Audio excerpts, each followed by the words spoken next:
That night I met you at the hotel, I was with a woman, somebody's mother. Her husband didn't care about her anymore. This woman had had an orgasm in maybe 10 years. It took me 3 hours to get her off. For a while there, I didn't think I was going to be able to do it. When it was over, I felt like I'd done something worthwhile. Who else would have taken the time or cared enough to do it right?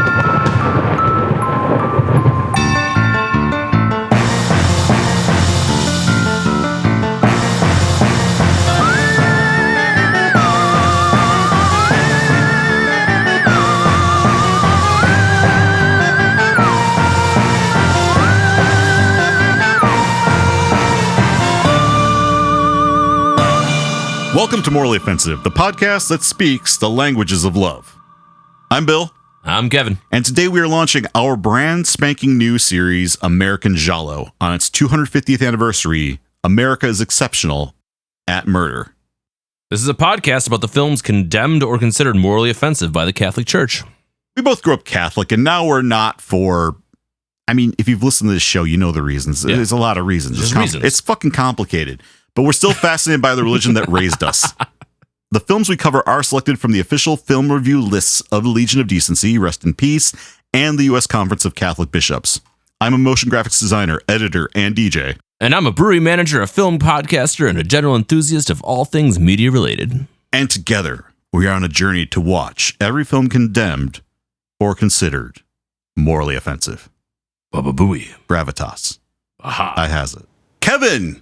Are you excited for this new season of, or I guess, series, because we don't really do proper seasons of Morally Offensive? Yes, Bill. Yes, I am. I am damn excited for the American Giallo and all of the fun things that we're going to cover. Can we say fun? I think fun's the right thing to describe this series with. I mean, murder's fun. Yeah, there's going to be a whole lot of death and destruction, but in the most stylized way possible. Yeah, lots of good music, lots of sexy cinematography. Yeah. Lots of Richard Gere's butt. There's a whole lot to be said about this series coming up, and hey, I'm glad to be kicking it off with you, Bill, so happy to be back. Me as well. I am more excited for this series than I am about the 250th anniversary of our country. Yeah. Which is sad, really, because I want to be excited, but here we are. Yeah. The tagline, of course, of this series that I did not plan at all. I totally forgot that America was having a birthday when I planned this. Yeah.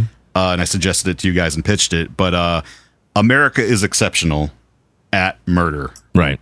And now we can apply that to a whole bunch of other things that haven't even happened yet and just awful. Okay. I'm excited for the t-shirts. Yeah. The t-shirts will be good. Yeah. Are we going to put a flag on them? Sure. Why not? I thought about putting... It's going to be upside down? The design so far that I'm toying with is a black glove, like the classic Giallo glove. Right, yeah. Holding a very phallic Washington monument instead of a knife and like plunging it into the logo, which will say American Giallo. I think that's a really good idea. I think it is a good idea. I just have to figure out how to make it look good. Yeah. So... we'll work on that. Don't trust AI. Might not be done. I'm not going to do AI. I said don't trust it. Okay.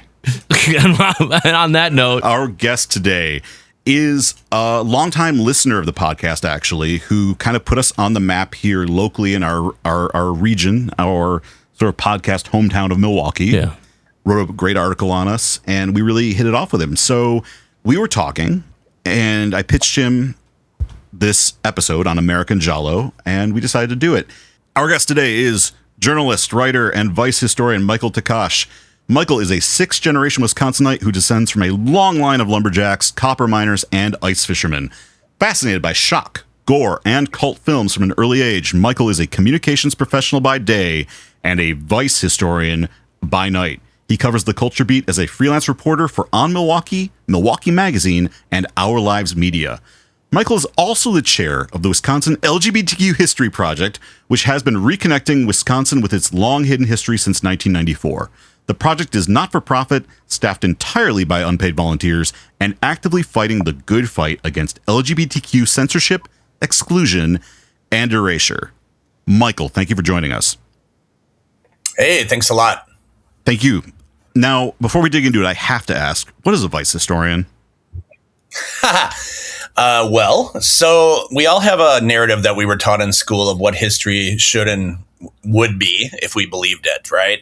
It's kind of a clean and sanitary and Disney-fied version of history that mostly focuses on safe clean white people doing safe, clean white people things. Typical. And, absolutely. there are some Milwaukee historians who really focus on that and tell these feel good stories about the good old days and how great everything was.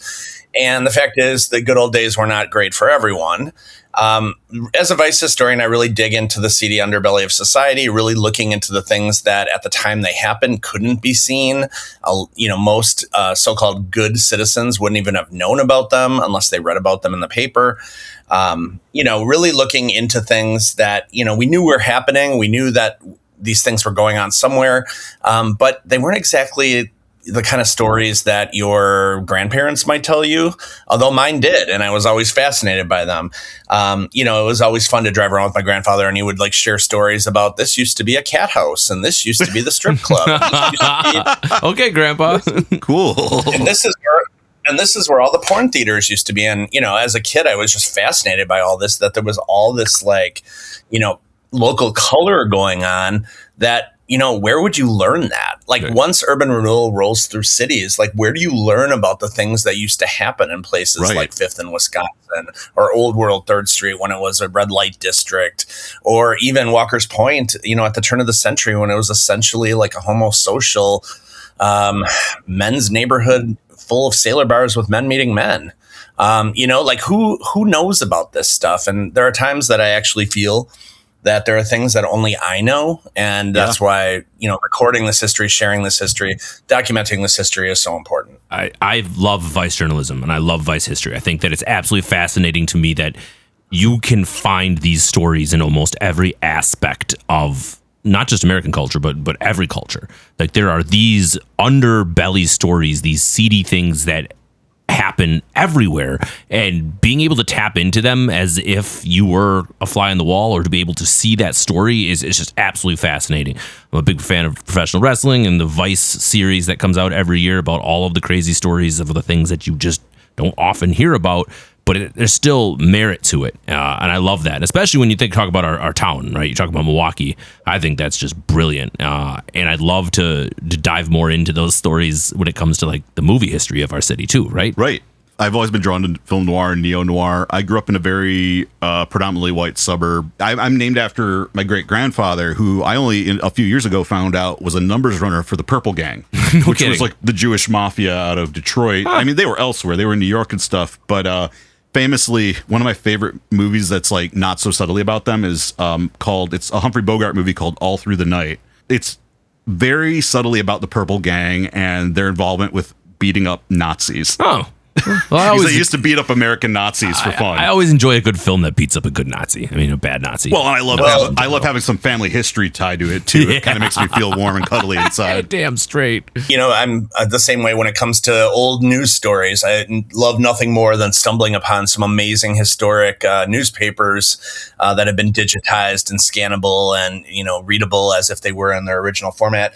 And suddenly I'm learning about places like the Bucket of Blood Saloon, which used to be on 4th and Wells in downtown Milwaukee, where more people were murdered in 1 year than in the entire city. Or learning about I'm not surprised at all. Or learning about the crackdown on the ferry cribs, which were a pretty sketchy phenomenon where runaway boys, orphan boys, would get dressed up like little girl prostitutes and be sold to men for money. I mean, these things existed in Milwaukee. They're not pretty. They're not good. But they happened. And the fact is, do we pretend they didn't happen? Do we erase them from history because we're uncomfortable with this history? Or do we accept that this happened and, acknowledge that, the moralities of today are very, very different. The circumstances of today are very, very different. And in most cases, maybe not in the case of the ferry cribs, the choices we would make today are very different than people would in those historic times. We still deal with a lot of elders who are reluctant to share their stories because they're terrified that we're going to judge them for what they're about to tell us, because people lived through pretty horrific times. And, here we are looking back on history with these rose-colored glasses about the good old days. Yeah. The good old days were not always good for everyone. Let's just put it that way. No, they weren't. Even within white working class communities. I mean, I have relatives who were roughed up by the Pinkertons for daring to join a picket line. That kind of stuff happened. So it's people love to view American history, and I think any history, this is probably common in other countries too, but just love seeing the pass through rose tinted glasses. It's the whole Pepperidge Farms remembers commercial bit. I just love the idea that in a in a world where 365 news cycles exist, that a newspaper gets published every day, that news is constantly happening, that we can have that link to the past somehow is fascinating. Because now in the internet age, like everything is, we can't trust it anymore. You don't even know if it's real or it's not being reported in the same way where the newspaper is all you had. This is super important. So, Michael, thank you for doing this hard work. We obviously are doing something similar just with Catholic censorship. And we actually hit a gold mine this week, by the way. I want to real quick shout out the Catholic. Let's talk about it a little bit. Yeah. So I randomly shot an email off for this series to the Catholic University of America archives, where I know they store the NCOMP archives. NCOMP was, we've talked about this before, it's the agency that kind of morphed out of the Legion of Decency as the Hays Code was kind of crumbling.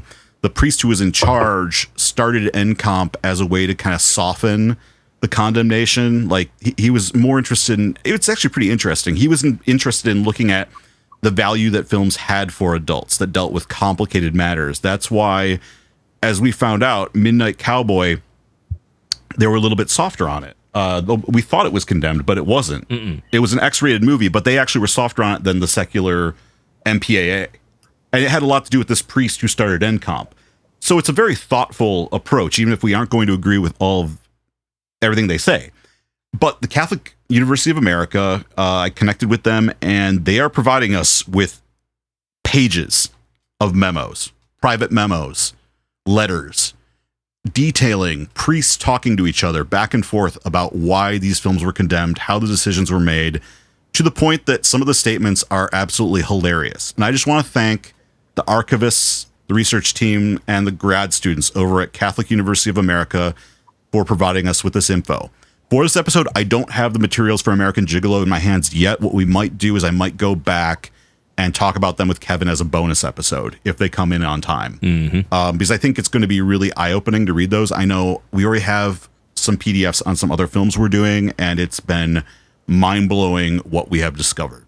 So stay tuned for that. It's crazy how quite literally we're seeing behind what seems like the curtain of the subject matter of our very podcast, of like finding those opinions and those setups and the way that those reviews affected so many people and the way that they interpreted and took in these movies. Down to the fact that we now know when certain films were screened, at what time, at what location they were watched by the reviewers. We have a wild treasure trove of material we have to go through now, and it's very exciting. Yeah, and absolutely. Again, AI ain't going to give you that. So. Hell no, not even a little bit. So if you appreciate that, please click on the Buy Us a Coffee link in the podcast description. That'd be fantastic. Just throw us a little tip because we have a lot of work ahead of us. Yeah, sure do. Yep. Looking forward to it, though. Well, listen, Kevin, let's talk about Giallo and what it means in the context of American Giallo. Because we keep saying Giallo and the film is American Gigolo, and I know they're not the same thing, but I guess to be like, wait, are they having a bit of a drunken moment here? It's a bit. It's a bit. Get it? Giallo, Gigolo. What is that called? A portmanteau? What is that? I don't know, but we're gonna call it that for this. Sure, Michael, do you know? Is it portmanteau? No, I don't even know. I'm gonna have to Google portmanteau. I think you just made that word up. I didn't make it up. It's a thing. I want to make sure I used it correctly. But yeah, we got to talk about Giallo. Well, tell me about Giallo, Kevin. All right, so think Italian slasher first off. That's the first thing we want to think about, right? But it's stylized Italian slasher is kind of how the film itself, the genre, can we call it a genre? I feel genre is the right term for it. It's basically crime film. It can be crime film, a drama film, and it was mostly popularized in Italy. And it was basically, like I just said, it was very stylized crime drama with slasher movies and blood and high over the top acting performances. And it was all about atmosphere. It was all about mystery. Yeah. It was about the texture of the sets and the way that they were all filmed. And now we put it in America instead. And some cases there are supernatural elements, but that's more of a rare case. Sure. But really it's about the mystery. Sometimes it's a procedural. Sometimes it is, like I've talked about, the movie Sergio Martino's Suspicious Death of a Minor is more of a procedural giallo, but that does still count. So they can exist in many forms. There's horror giallo. There's ones that tend more towards the traditional suspense thriller. There's what are called F Giallos, which are like female-centered Giallos, which focus more on a female protagonist, which seems a little silly to say that, but also like it's important because at the time, a film from a woman's perspective that's really like trying to be empathetic with her perspective was unusual. Yeah. So in the genre. What I find interesting too is like when I hear Giallo, I immediately think of like black leather gloves, razor blades, like that whole elaborate murder scene. But the film we're about to talk about right now, to lead off our entire series, doesn't have any of those things. It doesn't, and it might be a stretch to include it, but I do think it has the vibe of a Giallo. It is styled. It's a stylized thriller. Of course. It has the police investigator. It has the wrong man elements. It has the erotic tension. Yeah. The erotic elements. We have Paul Schrader basically saying that he's taking his inspiration from Italian cinema.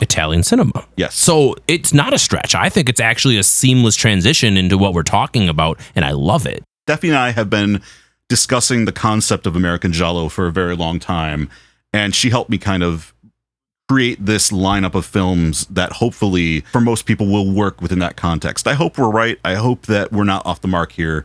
We're doing our best. Yeah, no, I think the comparisons are definitely there. I think we'll talk about it throughout this entire episode, but I think that we're onto something that the influence of European cinema is absolutely felt through all aspects of American cinema. We've talked about it many times throughout this podcast and just film in general, and it cannot be ignored that the stylized horror from Italian cinema finds its way into America right at this time, and it's great. You know, who's going to judge us?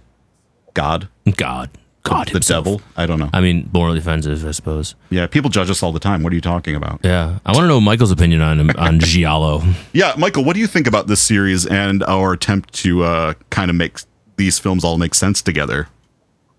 I'm kind of loving it because for some reason, whether I knew this was a category or not, these are all films that really resonated with me at a very young age. I kind of stumbled upon them. Our family was one of the first to have cable in our suburb. I don't know how that happened because my parents literally were not wealthy. But somehow we had cable and it became this 24-hour Pandora's box of like, what am I going to stumble upon tonight? And some of the films, including this one, were among the first films I remember watching. So there's something about these that are just, hypnotic and compelling and really kind of life-changing. And, whether it's the film style or, the filmmaker's approach to the story or just the visuals or the combination of all the above, these films really made an impact on me, like in a major way. Here are the films in the series, just because people have been curious. Next, we're doing Dressed to Kill by Brian De Palma, Pretty Maids All in a Row by Roger Vadim. We'll be doing Basic Instinct. We're going to be doing The Eyes of Laura Mars, Alice, Sweet Alice, another De Palma, Body Double. So we're doubling up on the De Palma, which is a ploy to get Cisco back on the show. Right, because he loves his Brian De Palma. We're getting you back, Cisco. Listen to this, mister. So it's going to be a good run. I'm very excited for this run of films. And then in October, late September, early October, we're going to switch over to horror because I feel like horror is our bread and butter. People love horror. We love horror. Jess keeps begging me to do more horror. Mm-hmm. So every Halloween, we're going to be doing some good horror movies, some classics, some more obscure ones, whatever we feel like. This year, I just have to say, in another example of awesome things happening to us randomly, we have a massive PDF of correspondence for a pre-code horror film that I am very excited to cover. Let's do it. Yeah, it's going to be awesome. And the common thread through all of these is, they are all morally offensive. Morally offensive. Tagline. Hashtag. Well, you can't say hashtag anymore because that whole Twitter thing's dead. So True. Twitter is dead. Nobody uses hashtags. Here we are. We live in the after times. Well, Michael, we've heard your experience and background with this film. Kevin, I can tell you first before I ask Kevin. Yeah. My background with this film is I came to it from the soundtrack. Okay. Like I discovered the soundtrack in a record store as I typically do. I knew the name Giorgio Moroder. I knew he had produced Donna Summer. I knew he was important to the development of electronic music. And I knew Blondie and I knew Call Me. I put it on in my dorm, started playing it, and I like thrifted a record player in college at NMU. Yeah, we had a stupid setup because we just kept thrifting like vintage audio parts and rigging things together. What thrift store? The St. Vinny's? Vinny's? St. Vinny's. And then I think I bought a receiver from Iron City Bookstore. Which I lived a block from that Vinny's on Fitch. I like literally went to that Vinny's constantly when I was. I love the bag sales, man. The bag sales at St. Vinny's. Yeah, loaded. That's what I'm saying. This is St. Vincent de Paul, by the way, for those who don't know the lingo. Right.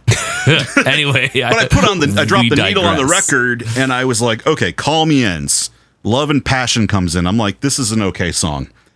Then these other cues come in that are all evolutions on the theme of Call Me. They're all using the leitmotif, but like evolving it into like a more funky disco song, into a slow burner of a suspenseful kind of track. And then of course there's the sort of romantic cheese love theme at the end of it. Right. But my mind was blown. I was like, how has nobody told me about this? This is awesome. Why don't we talk about it? And then I didn't see the movie or think about it for like a decade, other than the soundtrack. And then it came on Netflix one day and I'm like, well, shit, let's do this. I put it on and I'm thinking like, I'd heard from people like, oh, the movie's okay. It's all right. It's a good time. And I'm like, I finished it and I'm like, am I crazy or is this like a masterpiece and people are full of shit? Because like, I love the movie and I'm still obsessed with it, having seen it multiple times since then. My wife loves it. I've shown it to her. And I'm not going to say it's like a perfect film in certain ways that it hasn't aged perfectly, but it's a really fascinating movie and I'm excited to talk about it. I love this film. It's such a vibe. And I think it's underrated in the way that it impacted the entire cinema of the 1980s. Now, Kevin. Yes. Classically, I like to throw movies at you that you have no clue exist. Damn straight you So do. I want to know what was your reaction to watching this movie for the first time? All right. So I had probably heard about this film just kind of in passing, but this was my very first time viewing American Gigolo was for this podcast. So I sat down and gave it the full cinematic viewing point, turned all the lights off, got myself in a nice comfy chair, put the surround sound on, got a bag of popcorn, all of those things. Yeah, of course. And really dived in. I'm a firm believer that when you watch film, your mental state, your environment all plays a bit into how you enjoy a certain piece. Of course. So I wanted to make sure that I'd put everything and my best foot forward on this. And with any film that we cover that I've never heard of or seen, I'm not going to come in here completely just winging it, right? I need to have a good idea of what we're getting ourselves into. So anyway, this film starts and immediately I recognize the Call Me by Blondie. That's the first thing that comes. It's the first opening scene. And then we get the Mercedes and you go, wait a minute. I've seen this. I've seen Richard Gere before. I've seen the Mercedes. I've seen the backdrop of California. I've seen the road. And I don't know why, but like my brain immediately starts attaching images that I've seen in pulp culture and just kind of through my journey in media, right? And which makes sense now looking back at all the research I've done since. Depends on how iconic this film was from that perspective. But really, it kind of just pushed forward on this notion that, man, I was in for something special. And it was right off the bat, and I had no context or clue what I was getting myself into. I often don't watch trailers, but for older films, I like to. I'm not sure why I distinct older films from and older trailers films. are often really bad, too, yeah, which is really funny. And they ruin the film a lot of the time. And which is why that's why I don't like modern trailers. So maybe I should just stop watching trailers in general. That's a good idea. This one made it, there was a small criminal element or a small mystery element to it. But for the most part, watching the trailer, you're just going, there's a pretty looking Richard Gere who's going to hook up with a bunch of women and wear pretty suits and drive a nice car. And that's all it leaves you with, right? So getting yourself into it, I was just like, I'm ready to rock and roll.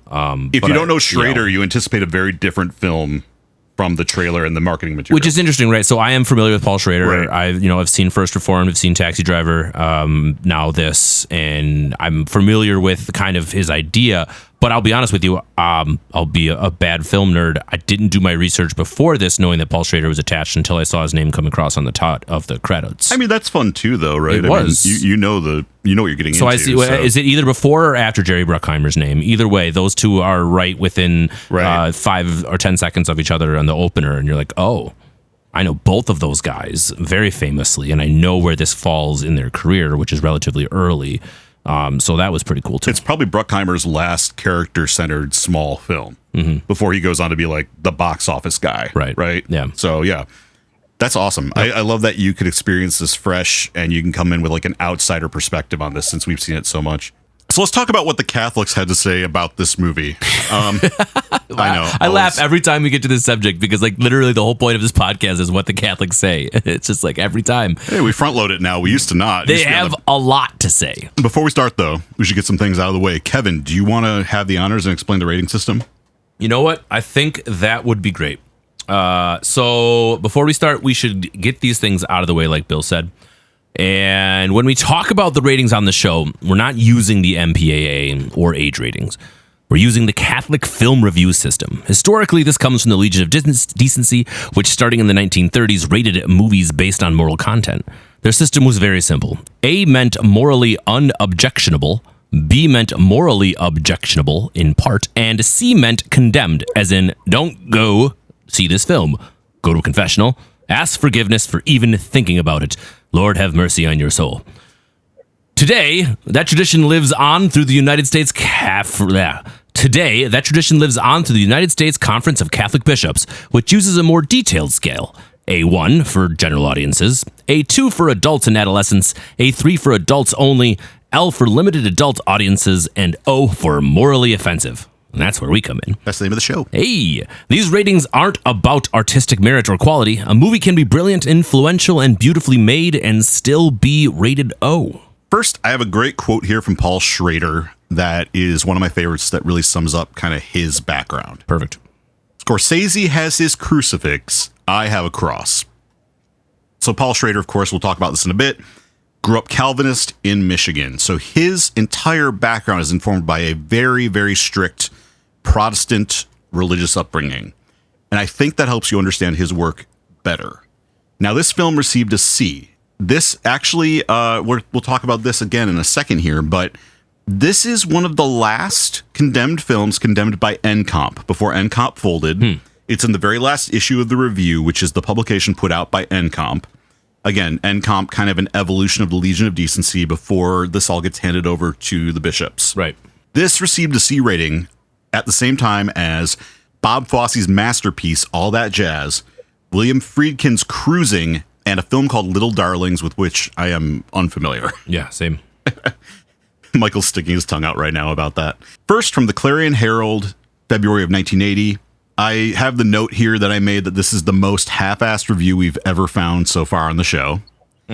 American Gigolo. A male prostitute sells women pleasure until he finally finds one he can love, only to be embroiled in a murder frame-up against him.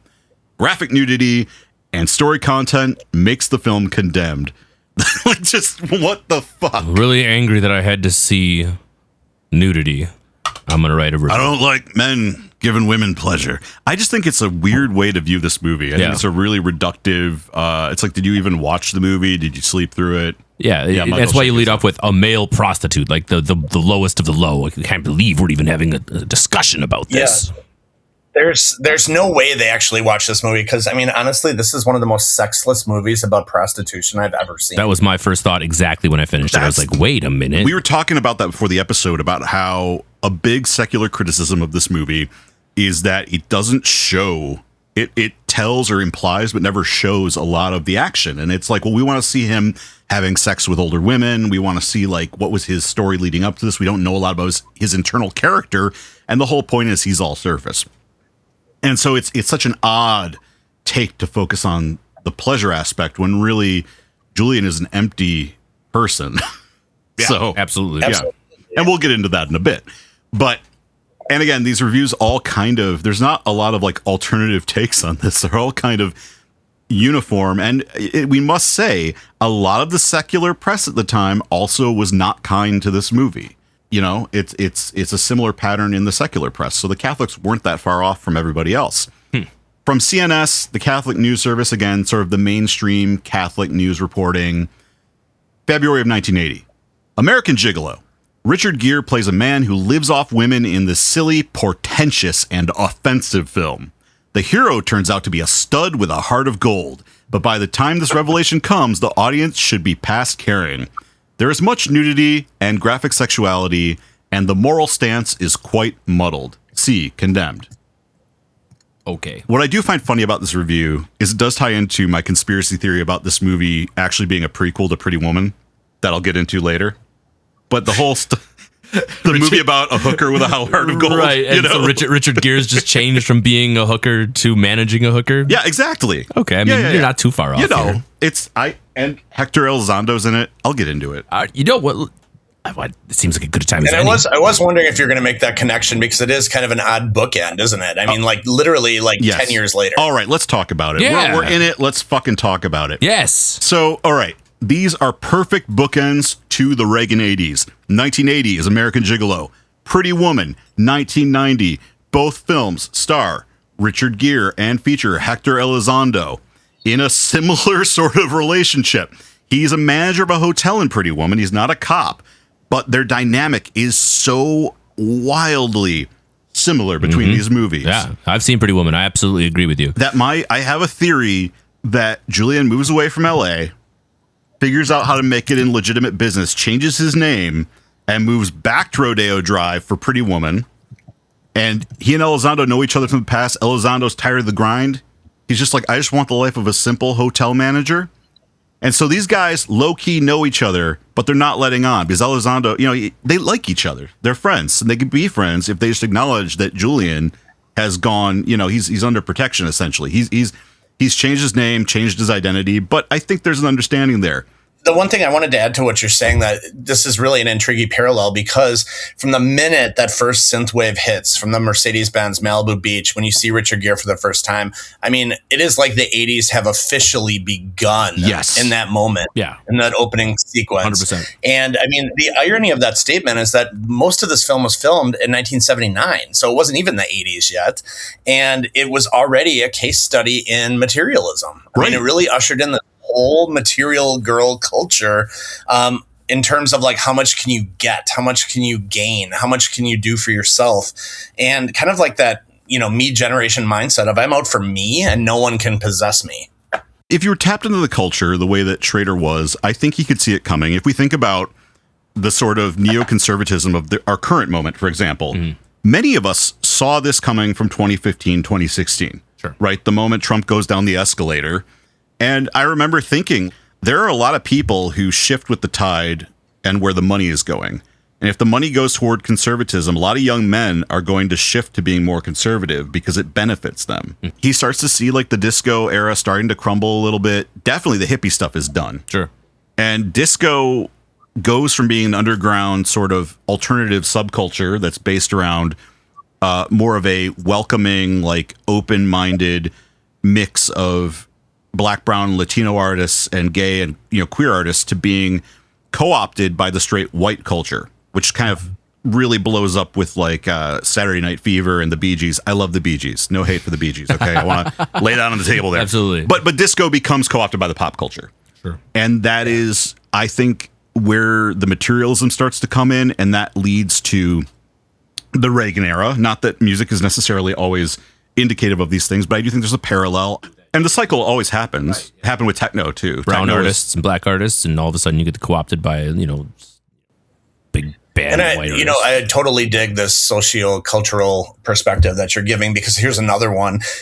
Our generation, Gen X, grew up thinking of the 70s before us, like the time we can't remember, as this like really like decadent bacchanalia, like people were just like running wild and just like having the time of their lives. But, looking at 1979 here, or 1980, on the release date, I mean, this movie reflects such like a culturally, spiritually, emotionally, sexually numb existence. Like no one in this movie is having fun. Everyone is living kind of a lie of a life, whether it's the married women or, the senators or the weird swinger couple, like everyone is living this like horrible life that they're trapped in. No one's having fun. I think the only people in this whole movie that were having fun were the dudes on the dance floor at Probe, and that's because they had poppers and were dressed like the Village People. Absolutely. Yeah, it's a good way to be, though. Nobody in this movie is having fun at all. Well, and I think we were talking about kind of, and we can get into this in a little bit, but we were talking about Schrader's background in Calvinism, and how I think I relate to him in a lot of ways, because I'm also a conservative Christian Michigan boy who kind of left that and immediately was in gay clubs. Like immediately was going to, because I loved Electroclash. Immediately I wanted in on that because it inspired me. I didn't, and like I was still homophobic in a lot of ways internally, I had at this point been in theater. I had a lot of gay friends, and I'd kind of worked on that. But I had still stuff internally that was just there because you can't break it down. And I think, when this film gets painted as homophobic, I think it's incorrect. I think what you are seeing is Paul Schrader wrestling with his own internalized homophobia. And I see it throughout his other films. Comfort of Strangers is another one where you have a character who is... this couple runs into a character who is incredibly homophobic and fascist in the character of Christopher Walken. And I think even like Taxi Driver, there's some of that too in Travis Bickle. And I think personally what I see in it, coming from the same state as Schrader, and although I didn't grow up Calvinist, I grew up exposed to both conservative Catholicism and evangelicalism. I do think he's dealing with his own homophobia. I would like to argue that it may not even be dealing with a homophobia, but maybe dealing with Leighton's queerness. Like, he may be dealing with some of the feelings of being bisexual. I mean, I think that's in the character, but I'm saying Schrader himself. Well, I might argue that Schrader himself too. I mean, I don't know anything about his sexuality. No, I mean, right. His history, just other than just running with circles in Hollywood where the question might have been there, I guess, is the only thing. There was never ever confirmed, but it was one of those things where it could have happened, right? From just articles with him and interviews and things like that. Yeah, I mean, just again, from like a historical perspective, I mean, the 70s were like a very bisexual time. There was this whole like bisexual chic culture. People were kind of into experimentation. Swinger couples were not just wife swapping, but husband swapping. I mean, there was a lot going on, right? Yeah. Like, the sexual revolution was far more free and fast than we probably give it credit for. Yes. Not that, I look at this movie and I, read a lot of reviews over the years that, say, the lead character is struggling with his bisexuality and the lead character is, homophobic and all this thing. But I don't really see that. And as somebody who grew up, immersed in both of those cultures and both of those mindsets, being confronted by biphobia and homophobia, my whole life, I didn't really see that. What I really see is someone who's almost asexual, who has like lost all human connection because his whole existence is so mechanical and based on getting paid. Like, I think Lauren Hutton says it best, where she's like, when you're with me, you're at work. Yeah. Like, you're not even there. Mm-hmm. So I don't really see him as sexual in any way. He's almost living like he has no sexual pleasure. It's all about like the job, which is giving pleasure to other people, but not getting any of his own. I think he's a narcissist too. I think he's interested in material. Yeah, absolutely. And I think, if you look at Paul Schrader's sources for this, two of his big influences are The Conformist by Bertolucci and Pickpocket by Bresson. And he steals the end of Bresson's Pickpocket for this movie. And Pickpocket is very much about a man who is so deep in pickpocketing that he isn't human anymore, really. And it takes the love of another person, another human being, in this case, a woman, of course, but just another human being to finally redeem him. And I think that's a theme he's interested in here. And he's looking less at the sexuality and more about the narcissism, about the materialism. And that's perfect for the 1980s, right? Sure. And he's probably looking at the loneliness of our character, right? And a little bit of kind of just the repressed desires in general. Yeah. Sexual frustrations. And again, if we're going to say I think we should table this for a little bit later, but I do think if we're going to say, is Schrader homophobic, I think we need to look at what movies were doing at this time and the humanity he gives gay characters in his movies. Sure. And I'd be curious what you think about that, Michael, but we'll dig in that a little bit. First, I do want to hit one more news item. Regarding the music in this movie, because it's fucking hilarious. So I found an article from the Catholic Bulletin from 1980, September, about Blondie. The headline says, "Blondie's Call Me carries shallow message of sex. During the past year, a type of music has emerged called new wave. New wave. Its style is hard to categorize, but it has roots in several different forms, including the rock beat and the negativism of punk." I've never heard that phrase. I love that. Yeah, no. The negativism of punk. With its artist challenging current values and music trends, New Wave heralds another counterculture movement in popular music. Blondie's Call Me exemplifies the style of New Wave. Call Me was the theme song of the recent no-message flick about sex in America, The American Gigolo. I like they call it The American Gigolo. Yeah, and the no-message flick. Like, this movie has nothing redeemable about it. Maybe you have no media literacy. Yeah, get off it. Like most new wave music, Call Me is not only overtly promiscuous in the style of a Rod Stewart or a Dr. Hook song. What a fucking name drop. Dr. Hook. The cover of the Rolling Stones. Wow. Right? I mean, yeah. Its message is one-dimensional and shallow, emphasizing only the physical aspect of sexuality. Human beings are complex creations, especially in their sexuality. They grow in understanding their sexuality as they get more deeply involved with life and enter more fully into relationships. The physical aspects of sex can be learned quickly, but a maturing understanding of how people are sexual involves a knowledge of one's emotional and spiritual self. A person cannot be compartmentalized, sometimes sexual, sometimes intellectual, or sometimes emotional. All one's abilities to share blend together to form the whole person. Unfortunately, society has tried to separate sexuality from the other aspects of a person's individuality. The woman in the song recognizes that emotions come with sexual sharing, but doesn't know why and apparently does not care. She would rather be taken out and shown off than be concerned about the relationship's depth beyond the physical. Friendships built on sharing our whole selves with others bring enduring meaning to our lives. A lifestyle of wholeness is today's best definition for holiness. In such wholesome and holiness, we can find happiness. Okay, Michael, I want your take on this whole thing. I gotta hear I just want to hear what you have to say. Yep. I am like startled by all of that because I mean, a true confession, yeah, that works. I'm literally startled by how goofy that all is because true confession, my first real crush that I can even remember was seeing Debbie Harry on the Muppet Show. When I was, my God, same. Maybe 5. Yes. I was maybe 5 and I saw her and I was like, who is this goddess? And like, from there and out, like she was one of like my very first crushes. I told her that when I met her and she was like, oh, thank you. Like she was just so not affected by it at all. You are more brave than I am. I had to put a Hawaiian lei on her at a music festival and I was just like so shaking. Yeah. I met them again at Pride Fest Milwaukee and I was a little bit more bold there. And she was very forthcoming there, even though it was kind of a dark day. It was the day of the Orlando shooting. So, I don't know that I'd want to go on stage at a Pride Festival, but they did, and they did a great show.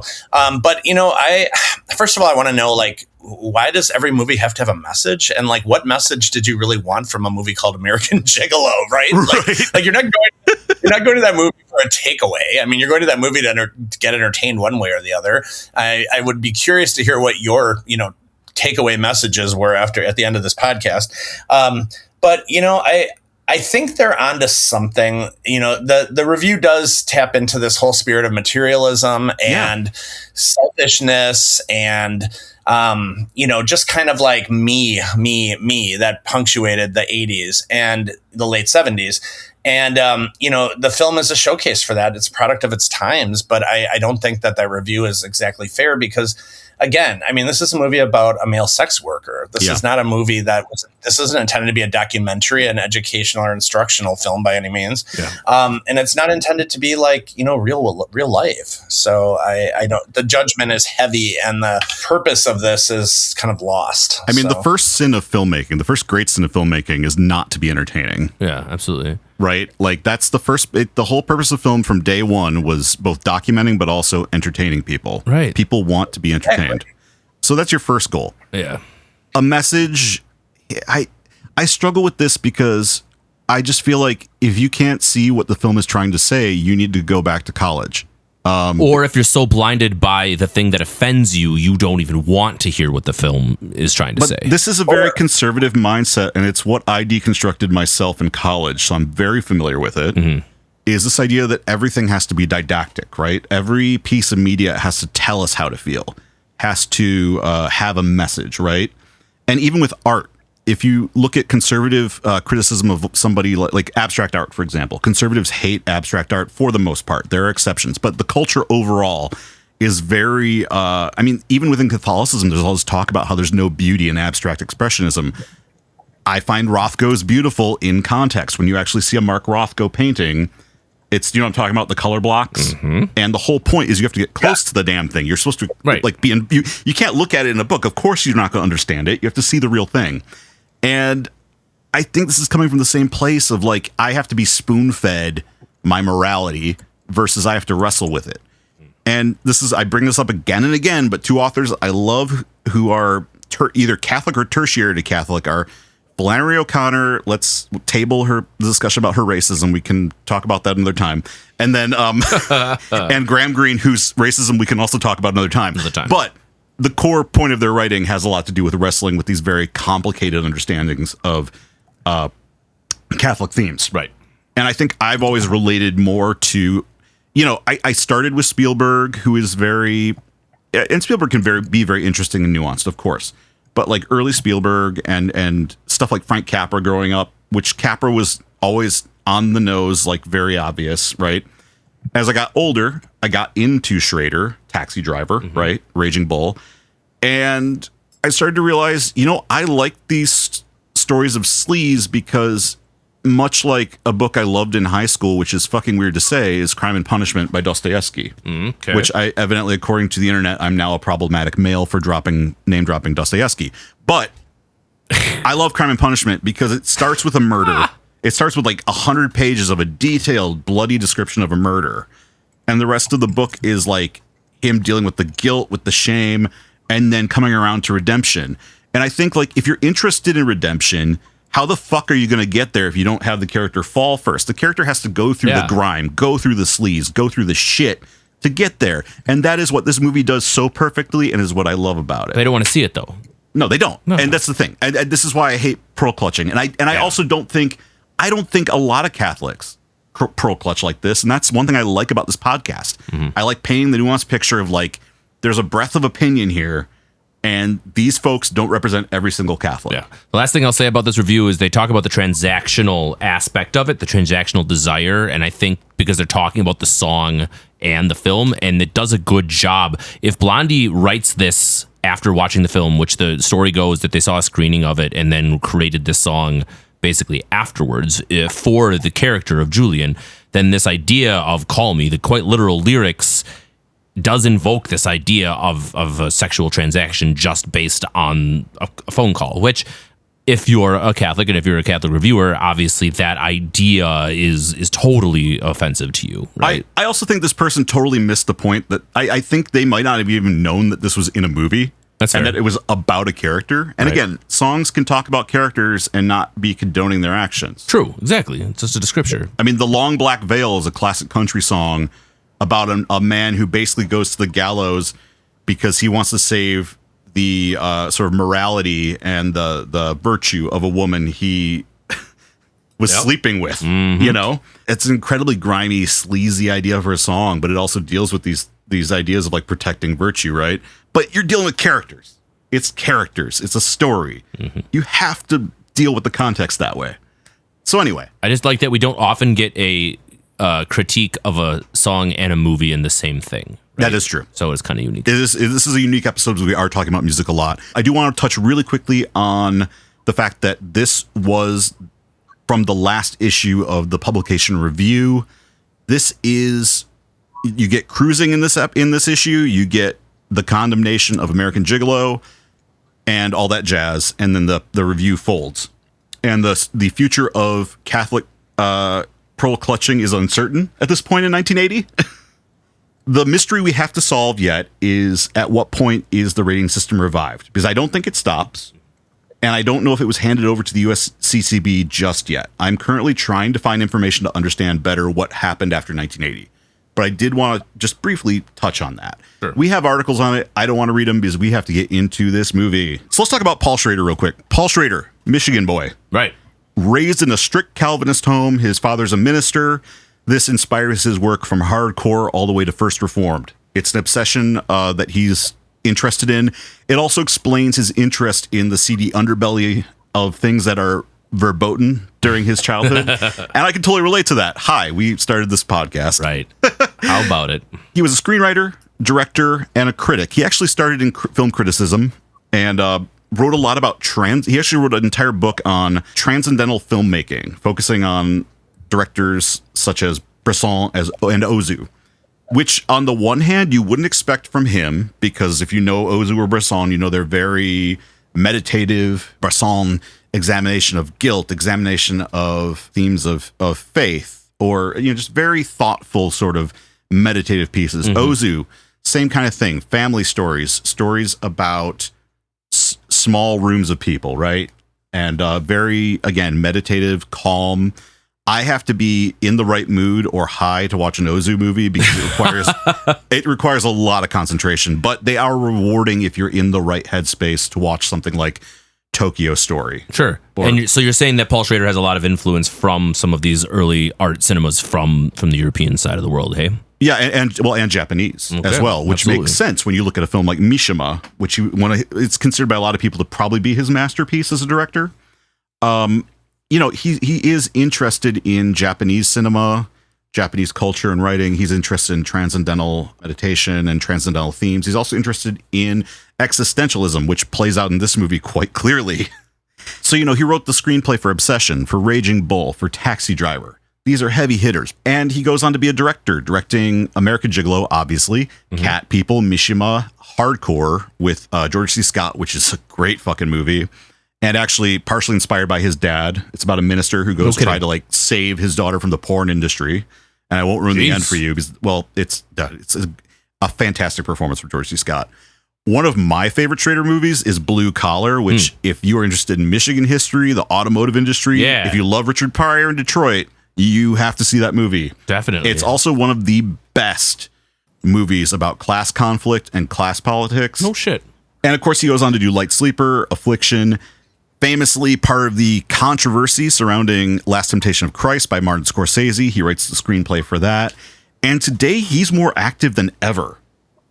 Which is wild. Right. I mean, not to say why, but that is wild to me. You're right. Exactly. You would think that you would slow down in your older age, not continue just to be prolific and just going for it. I mean, he's almost cranking out a film a year. He did The Card Counter in 2021, Master Gardener in 2022, Oh Canada 2024. That's a crazy output for within the modern way of making movies. And he's independent, which makes it even harder to do that. But it does help that he's Paul Schrader. Right, exactly. A little easier to get a movie made. Quite literally, his name just has to show up and they go, okay, we'll give him the money. Yeah.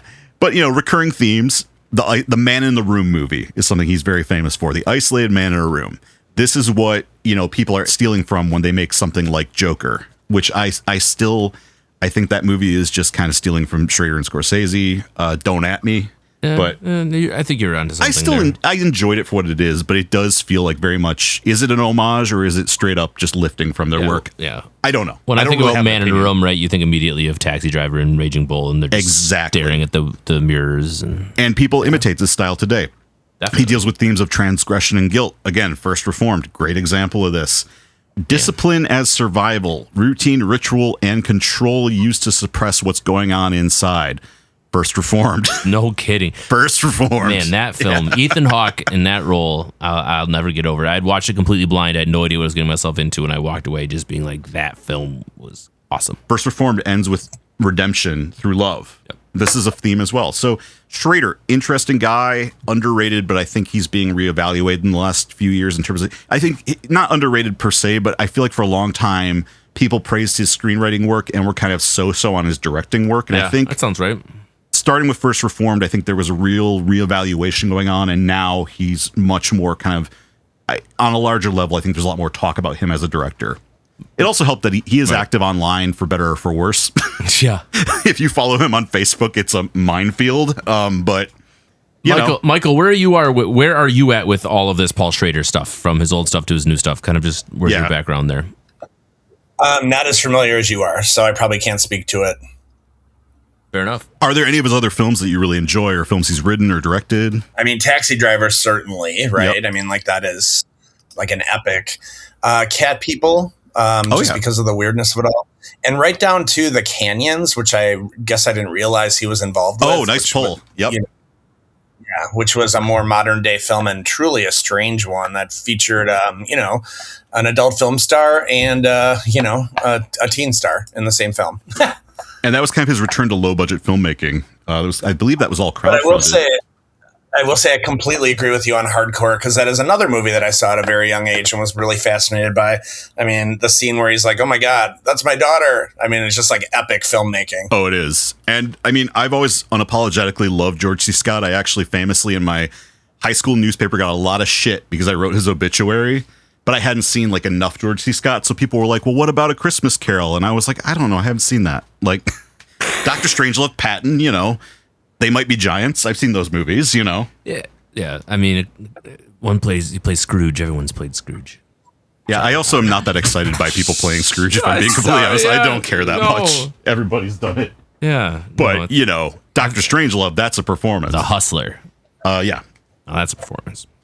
So let's dig into the movie itself. I want to start with Act 1 here. First, we're introduced to Julian Kay, a successful high-end male escort in Los Angeles whose wealthy clientele affords him a life of luxury complete with designer Armani suits, expensive cars, and a modern Westwood apartment. Julian is unapologetically materialistic, taking pride not only in his appearance, but his ability to satisfy his clients both emotionally and physically. Julian's procurer, Anne, she's really like a upscale madame. Yeah, that's is exactly how we described her. Yep. Arranges an appointment with a wealthy widow, giving us our first glimpse into the professionalism and routine of Julian's work. Rather than portraying himself as simply a sex worker, Julian sees himself as someone providing companionship, intimacy, and escape to lonely women. After an appointment, Julian stops at the hotel bar where he meets Michelle Stratton, the neglected wife of a U.S. senator. Their conversation is playful and flirtatious, but unlike Julian's usual encounters, there is an immediate chemistry between them that feels spontaneous rather than transactional. Julian is then sent by a rival pimp named Leon, played by Bill Duke, to Palm Springs to fill in for another escort, where he meets wealthy financier Mr. Ryman and his wife Judy, who requests a voyeuristic BDSM encounter.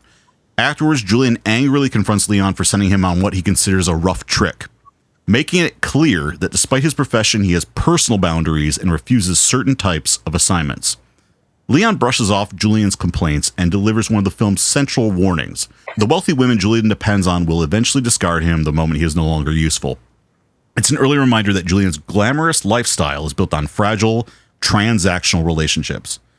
Michelle tracks down Julian at his apartment, and the two begin a relationship that quickly becomes more than another transaction. Unlike his usual clients, Michelle seeks Julian out because she is genuinely drawn to him as a person, not simply the fantasy he provides. Their first night together marks the beginning of Julian lowering his emotional guard and introduces the possibility of a life built on something other than performance. The next morning, news breaks that Judy Ryman has been found brutally murdered. Julian immediately understands the danger he's in, knowing he was one of the last people to see her alive during the Palm Springs encounter. Detective Sunday brings Julian in for questioning and quickly identifies him as the prime suspect. Although Julian insists on his innocence, his connection to Judy and the circumstances surrounding her death make him an easy target. What began as a stylish character study suddenly transforms into a neo-noir mystery, forcing Julian to defend not only his freedom, but the carefully constructed life he spent years building. Mm-hmm. So right off the bat, we talked about this earlier. Michael, is this movie homophobic? Do you think it's homophobic? There's homophobic language. There's homophobic sentiments. There's kind of like some self-loathing going on for reasons we'll dive into, I'm sure. But is the movie itself homophobic? I don't think so. Like I said, I think the only characters in the movie who are having fun are the men on the dance floor at Probe. Everyone else seems completely miserable, especially the straight married couples. So, like, does this really seem like a homophobic movie? It actually seems like a straight phobic movie at times. And as we pointed out, Schrader said if he did it again, he would make it gayer. So that just kind of tells me. Right, absolutely. That's all you need to really know. Yeah. And one thing to keep in mind is that this movie, was seen at the time as having pretty overt gay themes. Apparently, John Travolta turned it down because he was afraid of the association. Mm-hmm. Maybe it hit a little too close to home. I'm not sure. But Richard Gere picked it up because of its gay themes, because he thought it would be a stretch to do something he, at the time, didn't know much about and had to actually immerse himself in, going to clubs and spending time alongside the gay community and like really understanding how this person would actually operate. So, I mean, like, with that being said, at the time it might have seemed homophobic, but nowadays it seems almost quaint. It's not doing even what Cruising did. I don't have this issue with the club scenes in Cruising. Cruising makes the gay club seem tougher and rougher, right? It makes it kind of like, these are bad guys, right? This movie? Yeah, there's a particular scene in that club scene that I think would shock the hell out of people even today. So yeah, I know. Yeah, I watched it and they restored the full cut, so now like some of the crops are out, which before I'd seen a few years ago on the old Blu-ray. The new 4K, there's like more stuff in the frame because they actually had it pushed in on the old fronts, but in the old prints, but they found more of the print. So like they put it back in there, and I was like, oh my god, like this is shocking by today's standards. But Yeah, no, everybody seems like you said, to be having fun. It's the probe nightclub. And I think part of the issue is, I think it was too gay for straight on the audiences. And I think a lot of gay commentators were looking at the fact that the only, gay people in this time period, and maybe you can correct me if I'm wrong here, but it feels like, from what I understand and from the cinema I've seen, it feels like a lot of what was in media was either the gay leather daddy scene being presented as like a primary example of gay culture on the whole, and also being presented as very seedy, which isn't necessarily untrue if you're talking about like the Anvil, right? Like there is an element of seediness there, but you often don't get the sort of like casual interactions you would have in a space like that, like somebody like going over and chatting with the bartender about how their day was, which is what would happen in those spaces realistically. And it's always like, these are tough dudes, tough macho dudes. Yeah. Well, and I mean, that was kind of like an aspect of the gay liberation movement, was that hyper masculinity. I mean, and you still see this today. You have people on all ends of the gender, I guess, expression spectrum. And you have people who are like, I may like men, but I don't call myself gay, or I don't act gay or talk gay or sound gay, and like try to live this hyper masculine, like rough and tough lifestyle. I maybe it's overcompensation. I have no idea. But what you saw in the time of this movie, is still going on today. There's still, Harley dudes in Milwaukee rolling around who would be remiss to identify themselves as part of the gay community, but very much are, and just struggle to express themselves as such. I think that, I don't think there was a negative depiction of the gay community in this movie at all. Certainly there were gay sex workers in Los Angeles, in Hollywood, in Westwood at this time. And I think this was a pretty maybe accurate depiction of them rather than an unkind one. Yeah. I think for me personally, I think it reflects kind of the anxieties about masculinity in general, right? It's just the idea of what it takes to be a man, not necessarily, being homophobic. I think we're very much a character study and looking at Julian Kay's from that perspective. Well, and I think unlike Cruising or something like Dressed to Kill, which is more about transgender issues, both those films tie in bad junk pop psychology into their narrative, and it really hurts the narrative in that sense. This doesn't have that. This is just like, hey, he's going to a gay bar, and then Leon's gay. I love the Bill Duke character, and I know he's the villain, but he's so humanized in this. I like Bill Duke's character. I also kind of get his motivations. I don't think he's necessarily like an up and up dude on every level, but I get his motivations. What's interesting about this is we're not objectifying women in this film. We're objectifying Richard Gere. Not at all. Like Richard Gere is the one that we're trying to like look at from a sexual gaze and a sexual light. And you get the one weird shot of you get the nude shot of the girls, but they're like facing backwards, so it's not even really voyeuristic. And then you get like the one weird Jean-Luc Godard shot that's a POV of Lord and Hutton. But that's pretty much it. Yeah. The rest is just like ogling Richard Gere in his clothing, which is often the clothing even is considered sometimes to be like, I guess, androgynous in some ways, even though it is like a masculine code. It's like also, it wasn't the masculine coding of that era of the late 70s. And it kind of paves the way for the 80s style of masculine fashion. But at the time, it wasn't perceived necessarily as being like, the type of masculinity we'd seen from like, you gotta remember the era of Burt Reynolds, right? We're coming off the era of Burt Reynolds being like the man. Yeah. That's manhood. Now Richard Gere is a more, as much as he's a narcissist, he's a gentler in some ways with the women, more he's a soft boy. He's a little more emotional in a way. Yeah, in this movie, you might even say he's the original metrosexual because he's no doubt. So coiffed and so perfect, and his clothes are never wrinkled, and his hair is never out of place. And even when he's wearing jeans and a t-shirt, he looks like he's modeling, right? Well, that's interesting to think about from my own time coming up as in high school in nu metal. We had gone from the kind of like androgyny of the early 90s to the late 90s was this masculine, macho, over the top, testosterone fueled like Surge Cola new metal era of like baggy cargo pants and like chain necklaces and Limp Bizkit. Junko jeans. But a few years later, when I'm in college, early 2000s is when Queer Eye comes on. That's when metrosexual stuff starts. That's when music gets kind of queer again with like a lot of the indie dance stuff happening and even in like pop music. And again, Queer Eye is pop culture at this time. So it's weird to see how these things go in cycles, and you can start to identify them. The longer you live, the more you're just like, oh, this is just going to keep happening. Got it. Oh, and it's funny too that Travolta turned this down, because the casting choices here are really interesting. So in Travolta's absence, they had a few different people they pitched this to. Barry Diller at Paramount originally wanted to offer the part to Christopher Reeve, but Reeve turned down the $1 million offer, which is crazy. But again, it's that perception of like, this is both sleazy, but also there's like gay themes. I don't know if I want to take that on. Look, the Chevy Chase option was a little strange. I'll leave it at that. And apparently they originally offered it to Richard, or not offered it, but had Richard Gere in mind before John Travolta happened, and it came back to him. I don't know if I read that correctly, but the fact that it happened so late was super fascinating. So John Travolta was quite locked in. He had photo shoots. Yeah, in Variety. exactly. Like there were spreads of him in the gear. Armani had literally created suits for him specifically. And yes, the publicist has said because of John Travolta's mother dying in family life, that's what he needed to walk away from. But I think the general assumption is that he had a problem with some of the themes in this film. Yeah. He had just lost his much older girlfriend. And I mean, when you really look at the parallels between the Julian Kay character and John Travolta at the time, he was dating Diana Hyland, who was the original mom from Eight Is Enough. And she had died of cancer, I believe, like 3 episodes into the series. Oh my God. She had just gotten the show. Wild. And she passed away like 3 episodes in the series, and they had to completely like erase her character and pretend she was like, off stage during the scenes.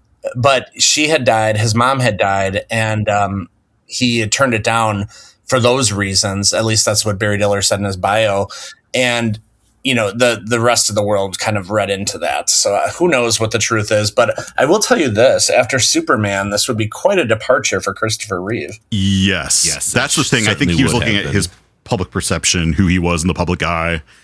I think that totally scans for me. And, I get it. And now looking back, this film makes Richard Gere's whole career. Like this is the film. After this, you get Officer and Gentleman, which is kind of another iconic Richard Gere as sex object movie, sex symbol. And this is the thing. It launches the 80s. It launches Richard Gere. It launches using fashion brands as like costume design in a movie, which we'll talk about in a bit. So it's a big deal. Now, I want to talk about the opening of this movie real quick. This movie has such a strong opening, right? One of the best openings ever. I want to talk so good about 2 things real quick, and that's the typography and the music behind this opening, because I think it's really a lot, along with the just Richard Gere being Richard Gere and the Armani suits. It's the whole package, right? But we haven't talked about these 2 items. The titles, first of all, without looking at my notes, Michael, do you know the designer, Dan Perri? Do you know he designed a lot of famous titles? Do you know what his most iconic title was? No. Think of like the most iconic title in a movie ever, like a gigantic movie you could think of. Lost me. What is it? Star Wars.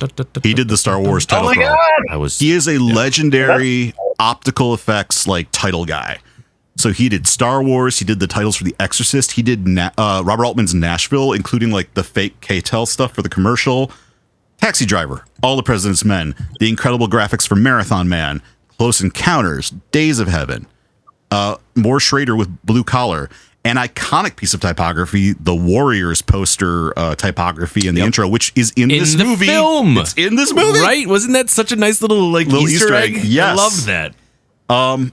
Airplane, Officer and a Gentleman, King of Comedy, Nightmare on Elm Street, one of the most iconic opening title sequences in horror movies.